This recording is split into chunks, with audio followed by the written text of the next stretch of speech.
Kapag ang babae magaling mag-DIY pero yung asawa niya hindi, maraming magkikriticize doon sa asawa niyang lalaki. Napansin niyo rin ba yun? Parang automatic na may masasabi ang iba. Kesyo dapat lalaki ang gumagawa niyan. O kaya, bakit siya ang gumagawa? Nasaan ang asawa? Pero pagbaliktad, kapag ang lalaki ang marunong sa lahat ng bagay at ang babae ay laging umaasa, okay lang, walang issue, normal lang.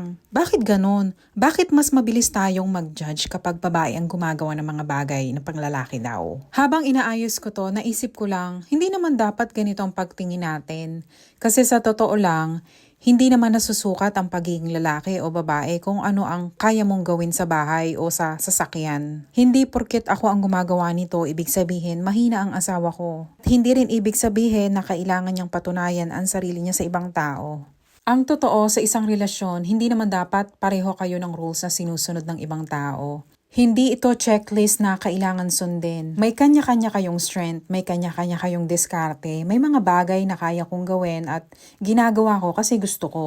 At may mga bagay din siya na mas magaling at doon naman ako umaasa sa kanya. At okay lang yon kasi ang tunay na partnership hindi tungkol sa kung sino ang mas angat. Hindi rin tungkol kung sino ang mas dapat na gumagawa ng isang bagay. Tungkol ito sa pagtutulungan, sa pag-iintindi, sa pagrespeto sa kakayanan ng bawat isa. Minsan kasi, masyado tayong nakikinig sa opinyon ng ibang tao. Lalo na sa mga social media na ang bilis magbigay ng judgment kahit hindi naman natin alam ang buong kwento.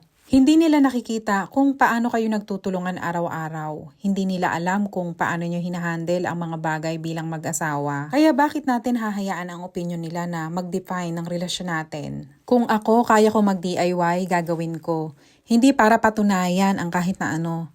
Kung hindi dahil parte ito ng pagiging praktikal at pagiging resourceful. Kung ang asawa ko ay may hindi kayang gawin, okay lang yun. Hindi yun kabawasan ng kanyang pagiging lalaki. Ganon din sa akin kung may mga bagay na hindi ako alam. Hindi ako mahihiya na umasa pero handang matuto.